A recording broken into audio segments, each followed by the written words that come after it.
Good evening, and welcome to Numpty News, the only bulletin brave enough to stare directly into the molten face of British summertime idiocy and shout, "That looks a bit knock-off, mate."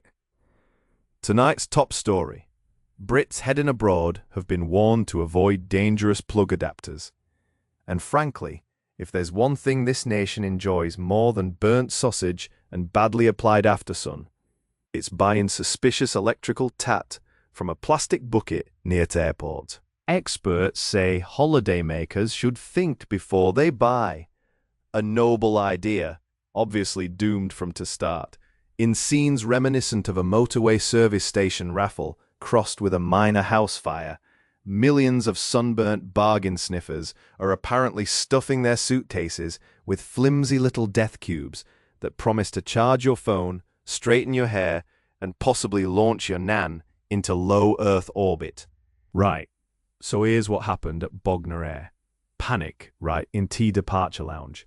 One family tried plugging in 6 devices, a travel kettle, and summit described as summit humming and rude, into this dodgy adapter, called to Sunblaster 5000. Only cost them £1.99. Right shambles that. First onto scene we had our Clive Throbber. Now Clive, he's a duty-free shelf stacker and, part-time tow model.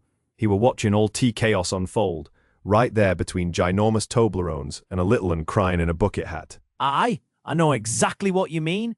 Bendy adapters, they're a menace. It's like letting a ferret loose in a plug socket. Pure pandemonium.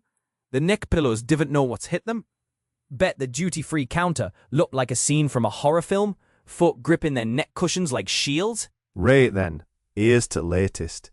A warning given out by them electrical safety campaigners, aimed at folks tempted by them cheap adapters, ones with no proper safety marks on them.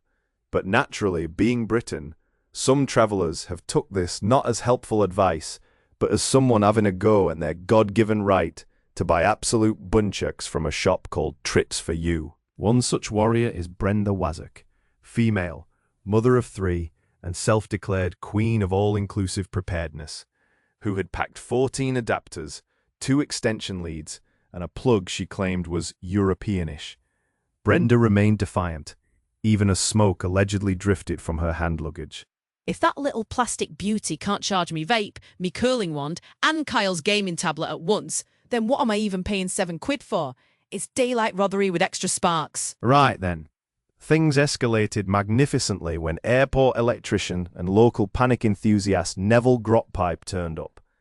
He had a tester in one hand, a serious frown on his face, and he walked like a man who spent 30 years being lied to by extension leads. After examining a handful of seized adapters, he delivered a verdict so damning, a pigeon fell off a beam. This one's got nout inside, but hope, glue, and what looks like a bit of old spoon. I wouldn't trust it to run a bedside lamp in a doll's house. And if that weren't enough, holiday rep Sharon Plimsolls, female, claimed the adapter crisis has already ruined several package breaks, with tourists arriving in foreign hotels unable to charge phones, cool travel fridges, or inflate novelty swimwear shaped like tropical fruits. You tell 'em buy a proper adapter, they call you a snob. Then their room goes dark, and they're banging on reception in nout but flip-flops and wounded pride. So let this be a lesson, Britain. Before you fly off to fry your shoulders and argue over sun loungers at 6:30 into morning, spend more than 2pence onto one device standing between modern convenience and a toasted gusset. This has been Numpty News, staying plugged in so you don't end up crispy by baggage reclaim. And to make sure that don't miss out on tomorrow's Numpty News, please subscribe.